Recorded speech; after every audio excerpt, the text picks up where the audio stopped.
convertidos en ministros de reconciliación. ¿Reconciliación por qué? Porque estamos llamados a ser los que prediquen y reconcilien al hombre con Dios por medio de la predicación del evangelio. En ese sentido, todos los cristianos tenemos ese ministerio básico que todos recibimos como algo inherente, algo que está asociado a nuestra fe en Cristo. Ahora, sabemos que Efesios capítulo 4 nos habla de 5 ministerios o de 5 dones ministeriales: apóstol, profeta, evangelista, maestro y pastor. Yo no voy a entrar en la discusión de si los apóstoles están vigentes o no. Le voy a dar el beneficio de la duda a los que creen que el apostolado sigue vigente. Supongamos que es así. Yo veo a los apóstoles como hombres que plantan iglesias, que consolidan obras y salen de allí dejando un pastor local y van a otro lugar a plantar otra iglesia. No veo a los apóstoles como alguien que tiene un anillo de oro de 24 quilates, que tiene un reloj Rolex de $100,000, que tiene un avión privado, que tiene una mega iglesia y que amenaza, como hizo en estos días Guillermo Maldonado, a que los pastores que no estén bajo su cobertura se van a morir de COVID-19. Ese tipo de apóstol yo no lo creo, ni creo que sea el apóstol bíblico, porque no se parece en nada a aquel Pablo que dijo: he aprendido a vivir en abundancia y he aprendido a vivir en escasez. Y cuando se murió, murió decapitado y no dejó sino unos rollos y unos libros que le pertenecían y nada más. Esa era su propiedad. Así que apostolado no tiene nada que ver con ese esplendor y esa sobreabundancia que algunos nos quieren vender como que están en una posición suprema para darle coberturas a los demás. Así que si alguien se cree apóstol, perfecto, que plante iglesia, que consolide obras cristianas en todo el mundo y que cuando la termine de consolidar se vaya a plantar iglesia en otro lugar. Ese es un llamado al apostolado. Los profetas, no creo, con base en la Biblia, ¿verdad?, que los profetas sean hombres que ahora me dice: el Señor me dijo que te dijera, me dio una palabra para ti, el Señor el día tal, el tal, tal, tal. Ese tipo de profecía yo no la acepto, yo no la recibo. Yo veo al profeta como el hombre que escudriña las escrituras y en función a lo que ya Dios ha revelado, puede hablar las verdades de Dios y anuncia las verdades de Dios, los juicios de Dios, conforme a lo que ya Él ha revelado en las escrituras. Un evangelista es el hombre que ha recibido un don especial para presentar el mensaje de salvación y llamar a los no creyentes a que se conviertan. Sabemos que es el Espíritu Santo el que va a producir la convicción de pecado y el arrepentimiento, pero los evangelistas tienen ese don espiritual para presentar de una forma magistral, ungida, el mensaje del evangelio. Y finalmente tenemos los pastores y los maestros. Alguien dijo una vez: todo pastor debe ser un maestro, pero no todo maestro puede ser un pastor. Entonces, para la persona que me hizo esta pregunta, yo estoy convencido que en el caso de los pastores, ellos tienen dos ministerios.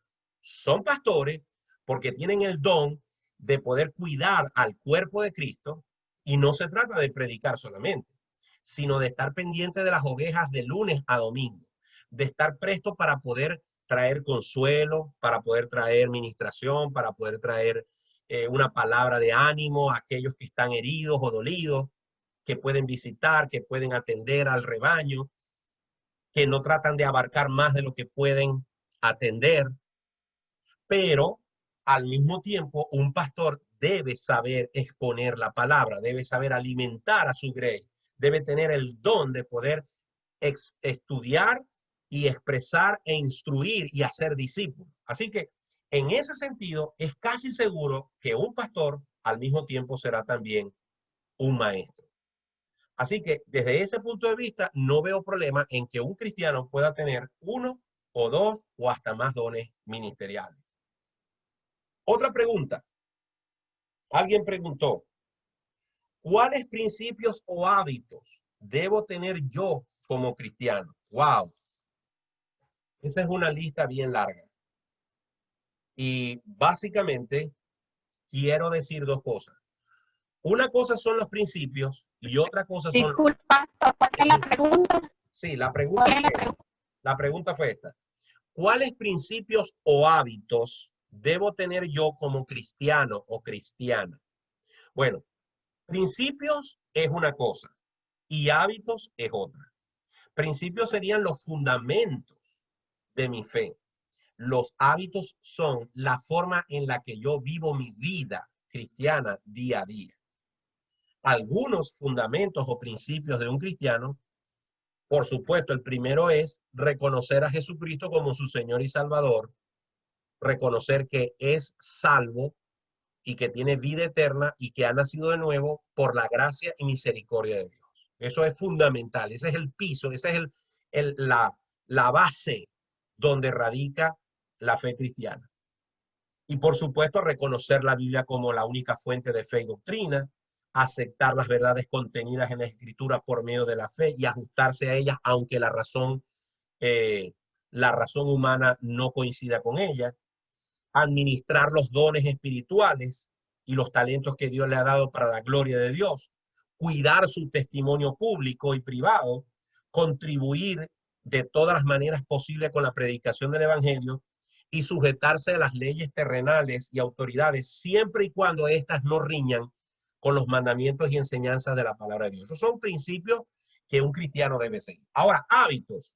Bueno, en primer lugar, tener una vida de oración, una vida devocional en la que le agradezca a Dios, en la que confiese sus pecados, en la que alabe a Dios, dé gracias a Dios, en la que pida perdón por sus pecados y en la que aprenda a suplicar por otros en la intercesión y a suplicar por sus propias necesidades. Un cristiano debe tener como hábito leer y estudiar la Biblia. Ojo, muchos cristianos leen el devocional y la Biblia. Leen Manantiales del Desierto y la Biblia. No, es la Biblia la que se debe leer, es la Biblia la que se debe estudiar.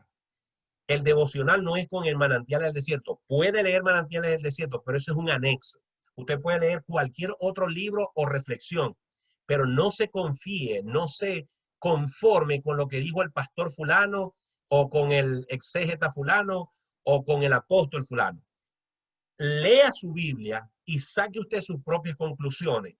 Haga usted su propio estudio bíblico, búsquese su propio diccionario bíblico, búsquese su propio comentario bíblico, busque usted las herramientas necesarias, pero coja un pasaje, desmenúcelo, hágale preguntas al pasaje, qué quiso decir el autor, etcétera. Esa es realmente la forma correcta de estudiar la Biblia. Otro hábito es revisar con frecuencia en nuestra vida qué cosas tenemos que poner bajo el señorío de Cristo. Debemos asistir a una iglesia local y contribuir con nuestras ofrendas en esa iglesia local. No que hay pastores que se roban las ofrendas, no que hay pastores, bueno, eso es responsabilidad de cada quien. Yo sé que en Estrella de Belén no se roban la ofrenda. ¿Por qué? Porque en Estrella de Belén hay cuentas claras y el día que yo llame al administrador de la iglesia, le pregunta al pastor Sotonogo, pastor, yo quiero saber cuánto entró en marzo y cuánto salió en marzo, él me va a autorizar a que le pregunte al tesorero y el tesorero me va a dar el estado de cuenta. Pero usted no le puede preguntar eso a otros pastores y apóstoles, porque ellos se pagan y se dan el vuelto. Así que si usted quiere diezmar y sembrar en una iglesia donde manejen las finanzas, sí, ese es un problema suyo. Pero el hábito debe ser hacerlo con alegría, no por necesidad, no por obligación, pero también usted tiene que tener cuidado de dónde lo hace. Debemos revisar las relaciones personales con otras personas, pensar todos los días si le debemos algo a alguien, dinero, una palabra de perdón, una palabra de excusa, una palabra de disculpa. En estos días vi en el Facebook alguien que puso unos billetes y decía, hoy un amigo mío que veía desde hace muchos años me llegó con estos billetes y me dijo, una vez tú me prestaste este dinero y yo te dije que te lo iba a pagar y no había tenido la oportunidad, pero hoy vengo a pagarte esta plata que yo te debía. Él decía a la persona, yo ni recordaba eso, pero qué bueno cuando las personas recuerdan cuáles son sus deudas y las pagan tarde o temprano. Bueno, los cristianos debemos recordar qué deuda tenemos por allí, porque la Biblia dice, en cuanto dependa de vosotros, estad en paz con todos los hombres. Eso es un buen hábito. Debemos ejercer, debemos usar, no debemos esconder, no debemos enterrar el talento o el don que Dios nos ha dado. Debemos preguntarnos qué talento Dios me dio, qué don Dios me dio y ponerlo a sus órdenes, el de servicio, el de predicar, cualquier don que Dios nos haya dado, tenemos que ponerlo a la orden del Señor. Y, por supuesto, un hábito importantísimo, buscar las maneras de distintas formas de compartir el evangelio con otros que no lo conocen. Bien, y con esto terminamos.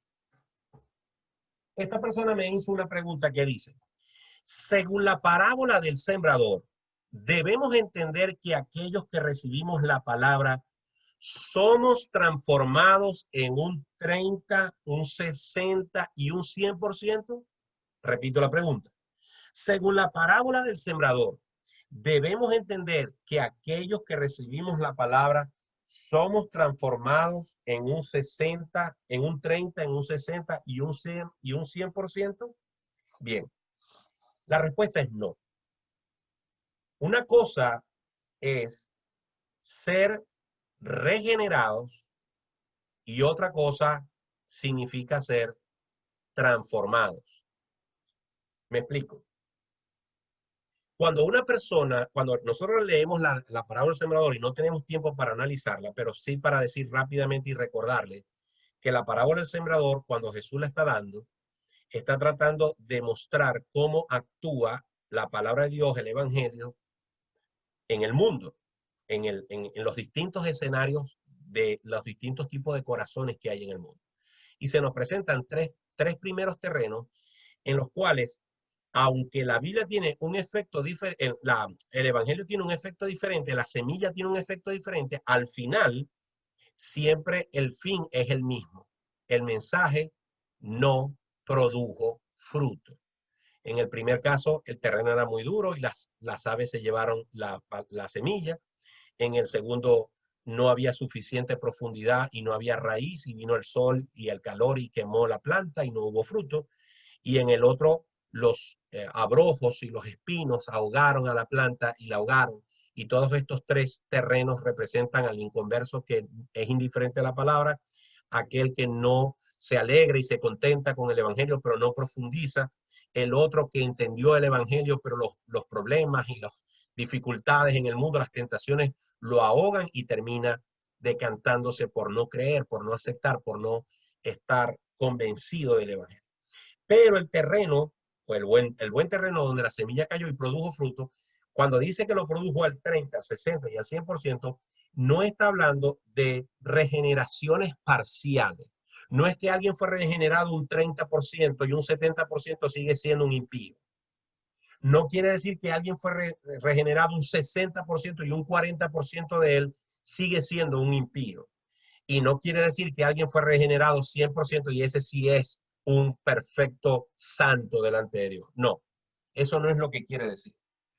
El buen terreno y la semilla caída en el buen terreno, lo que representa es que todos son regenerados por igual, todos son nacidos de nuevo, todos son perdonados de sus pecados, todos son redimidos, justificados delante de Dios. Delante de Dios no hay justificaciones ni redenciones parciales. O es total o es nula. O es total o no existió redención. Lo que se refiere al 30, el 60 y 100% es a la forma en que esa persona tiene impacto con su comportamiento y con sus frutos en el reino de los cielos, en la tierra. En otras palabras, hay cristianos que siendo nacidos de nuevo, siendo hijos de Dios, estando sus nombres anotados en el libro de la vida, dan fruto a un 30% y son menos influyentes que aquellos que pueden dar fruto al 100%, que son personas que con su testimonio, con su ministerio, con los frutos que da su vida, han mostrado que su vida es una ofrenda plena a Dios. Podemos verlo, por ejemplo, en la vida de ciertos hombres en la historia. Los apóstoles y muchos de los hombres que siguieron a los apóstoles estuvieron dispuestos a dar hasta su propia vida por el nombre de Cristo. Pero además de eso, Dios obró en ellos reales portentos que los hicieron mostrar el poder de Dios a máxima plenitud. Por ejemplo, el apóstol Pedro. El apóstol Pedro era un hombre tan sencillo en lo humano. El apóstol Pedro, además de eso, había sido un hombre que no había mostrado ser muy confiable antes de que Jesucristo ascendiese a los cielos. Su carácter, su manera de ser demostraba que era un hombre demasiado impetuoso, que le costaba todavía moldear muchos aspectos de su vida al señorío de Cristo. Pero una vez que Jesús le dice, Pedro me amas, Pedro me amas, Pedro me amas, y le dice, apacienta mis ovejas, y una vez que le encomienda a Pedro precisamente ser el pastor de la primera iglesia de Jerusalén, nosotros vemos cómo Pedro se paró ante toda una congregación de inconversos que vinieron cuando cayó el Espíritu Santo en el aposento alto, y en una sola prédica Dios lo utilizó para que más de 3,000 personas vinieran a los pies de Cristo. Y vemos a Pedro siendo el fundamento, siendo el hombre clave en la consolidación del evangelio entre los hebreos. Pero más allá, luego Dios lo utiliza para predicarle a Cornelio y abrir también el evangelio para los gentiles. De tal manera que podemos ver a Pedro, a Pablo y a otros hombres de Dios a través de la historia. Estoy hablando de los hombres del primer siglo, pero podemos hablar de otros hombres como Juan Hus, podemos hablar como John Whitfield, podemos hablar de Adrian Rogers, pero podemos hablar de Charles Stanley, pero podemos hablar de Adrian Rogers, de Charles Spurgeon, pero podemos hablar de otros hombres, ¿verdad? Que han sido realmente personas que han, con su testimonio y su obra, han impactado en el reino de Dios de una manera tremenda. Han mostrado un desprendimiento, una conexión, una entrega, una administración que simplemente Dios los utiliza de una forma tremenda. Billy Graham, con todo y que algunos lo han criticado por allí de ecuménico, etcétera, etcétera, son hombres que definitivamente Dios los usó de una manera esplendorosa.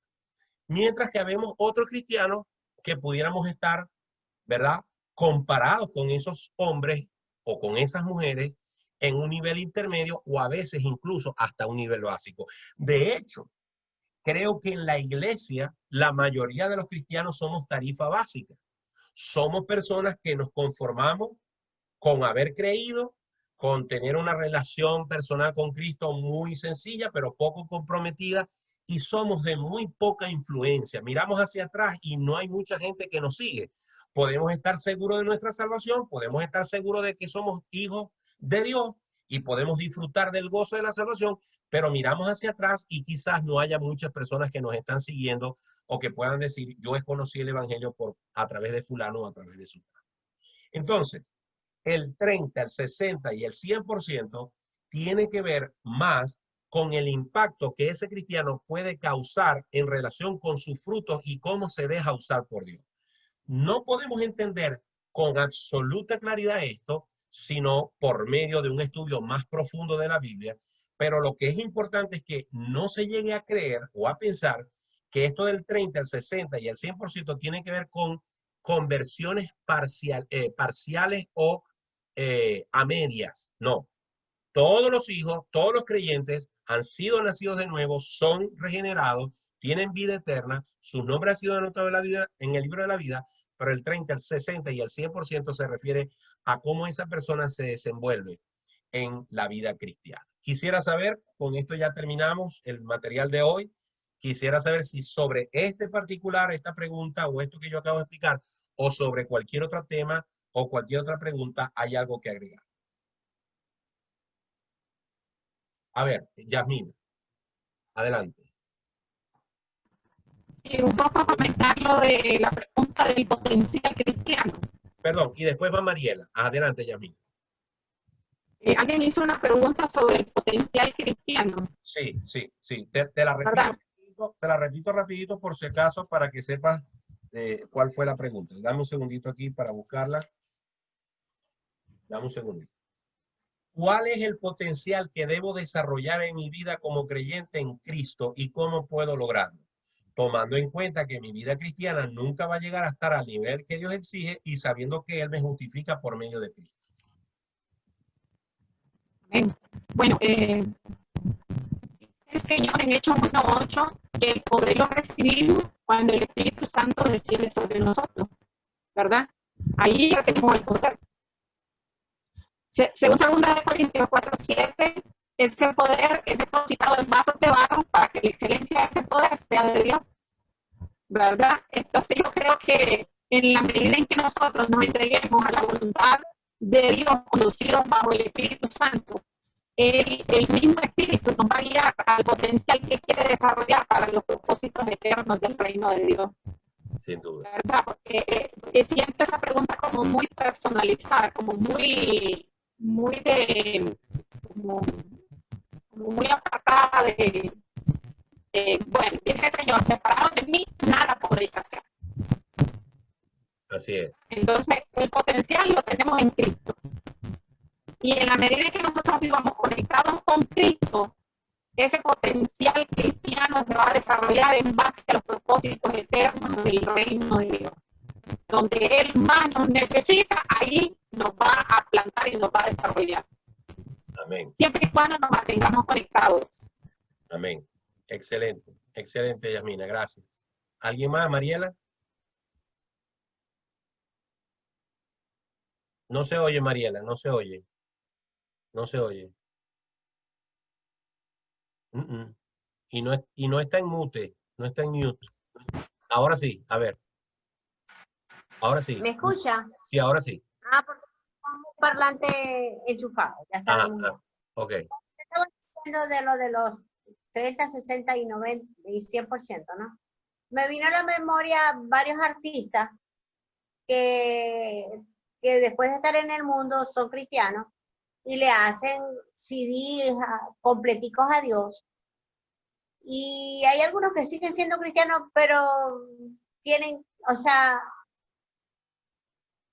no son tan locos como antes, no cantan música así como antes tampoco, pero digamos que los afanes del mundo hacen que vuelvan a cantar música secular, no vulgar como antes, pero y quizás también ahí nosotros los cristianos también debemos apoyarlos más, que si era mundano y ahora es cristiano, apoyarlo y a esas personas que han recibido al Señor siendo mundanos. Y muchos han dado el testimonio y muchas personas hasta han bailado en las fiestas, por ejemplo, las canciones cristianas que ellos han sacado, ¿no?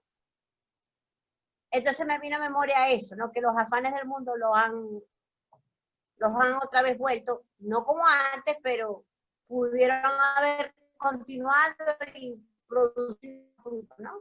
Y me entristece eso. Y con respecto a lo de la tentación, yo le levanté la mano, pero no me dio. Que yo quería agregar algo, ¿no? Que es importante lo que usted dijo del versículo, pero fiel es Dios, que cuando viene la tentación presenta la salida. O sea, es algo que tenemos que recordar. Si el enemigo nos dice, no, vas a volver a caer. No, yo puedo ser infiel en el área de rencor. Voy a hablar de mi parte. Yo tengo buena memoria, muy buena memoria para las cosas buenas y soy muy agradecida, pero también muy buena memoria para las cosas malas. Entonces ahí es donde entonces el enemigo dice, ay, vas a volver. Entonces yo digo, no, yo puedo ser infiel en esa área, pero fiel es Dios, ¿no? Y pedirle a Dios la salida. Señor, estoy presentando otra vez la misma situación, dame la salida que tú prometes en la palabra. Eso era todo. Amén, amén, excelente. Bien, hermanos, hemos llegado a la meta de las 8:30, son 8:33. Creo que Ana Yancy quiere decir algo. A ver, Ana Yancy, quítale el mute a tu tablet, quítale el mute. No, todavía está en mute, Ana Yancy. Ya, Ahora sí. Sí. Quería hacer una pregunta. Como la pregunta de los 30, 60 que hizo el hermano Juan Carlos, tiene una segunda parte. Esta segunda se queda para otro momento. No. Lo que pasa es que creo que cuando lo dije empezando la reunión, dije que había una pregunta que es esa a la que tú te estás refiriendo, es esa exactamente a la que tú te estás refiriendo, que no la quise contestar aquí y la tengo anotada en las preguntas, quedó como pendiente, porque tiene que ver con el tema de la elección o del libre albedrío. Ya dije que en todo este proceso que hemos estado desarrollando, han surgido varias preguntas que tienen que ver con eso, con la elección o el libre albedrío. Y ya yo he explicado, y lo que quise, lo estoy reiterando hoy, que voy a hacer una o varias clases para atender este tema. Es decir, porque todos los cristianos estamos de acuerdo que la salvación es por gracia, todos los cristianos estamos de acuerdo que la salvación es por fe, todos los cristianos estamos de acuerdo que la salvación es por medio de Jesucristo y su sacrificio en la cruz. Todos estamos de acuerdo con eso. Pero hay dos posiciones principales desde el punto de vista teológico. Una apunta a que fuimos elegidos por el puro afecto de la voluntad de Dios antes de la fundación del mundo. Es lo que se llama normalmente la predestinación, defendida por los calvinistas o la iglesia reformada. Y hay otro punto, otra manera, otra óptica de ver la salvación como algo que es el amor de Dios manifestado al hombre, pero que el hombre al final es el que toma la decisión de si es salvo o no es salvo. Y estas dos teologías, estas dos posiciones, estas dos escuelas teológicas se oponen una a la otra y riñen. Entonces, es importante primero analizar todos los principios bíblicos de la salvación y luego poder estudiar estas dos escuelas y que cada quien al final se sienta más cómodo adoptando una de esas escuelas. Y en muchos temas bíblicos sucede lo mismo, en el aspecto escatológico y en otros temas doctrinales existen sobre ciertas posiciones dos o más escuelas que argumentan distintas posiciones de interpretar esos pasajes. Pero como esa pregunta a la que tú haces referencia tiene que ver con eso, la dejé para esa clase que prometo que después que terminemos esto, la voy a preparar para que la aborde. Bien, hermano, ¿alguna otra pregunta, algún otro comentario? Bueno, si no es así, si no hay otra cosa que decir, yo quiero decir que me siento muy contento por todos los que estuvieron hoy. En especial quiero darle las gracias a la hermana Yasmina y a Enrique que se nos unieron hoy. Gracias por su paciencia, gracias por estar allí, gracias por sus aportes, fueron muy valiosos.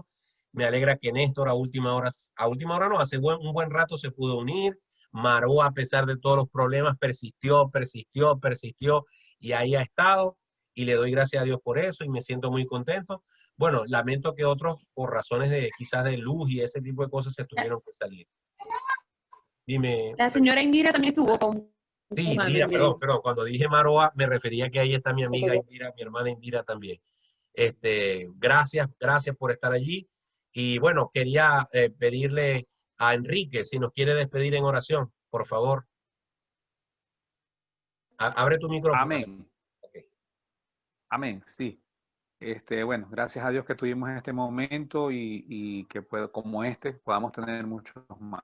Amén. Amén. Padre, en el nombre de Cristo Jesús, te damos gracias, Señor Dios, por este momento, este compartir que hemos tenido como hermanos, de recibir tu palabra, de recibir tu instrucción por parte de tu siervo Martín, Señor. Sigue usándolo con poder, Señor, sigue poniendo en nosotros tanto el querer como el hacer, tener la disposición y tener la disponibilidad, Señor Dios, para poder seguir compartir este momento de la palabra y seguir nutriendo nuestro cuerpo, nuestro alma, nuestro espíritu y nuestro intelecto y crecer cada día más como cuerpo de Cristo en el nombre de Jesús. Amén. Dios les bendiga, amén, amados hermanos. Antes de que se vayan, la próxima semana, Dios mediante, 30 de agosto, terminamos esta primera etapa de las 10 clases. Hay un canal de YouTube donde se están subiendo los videos.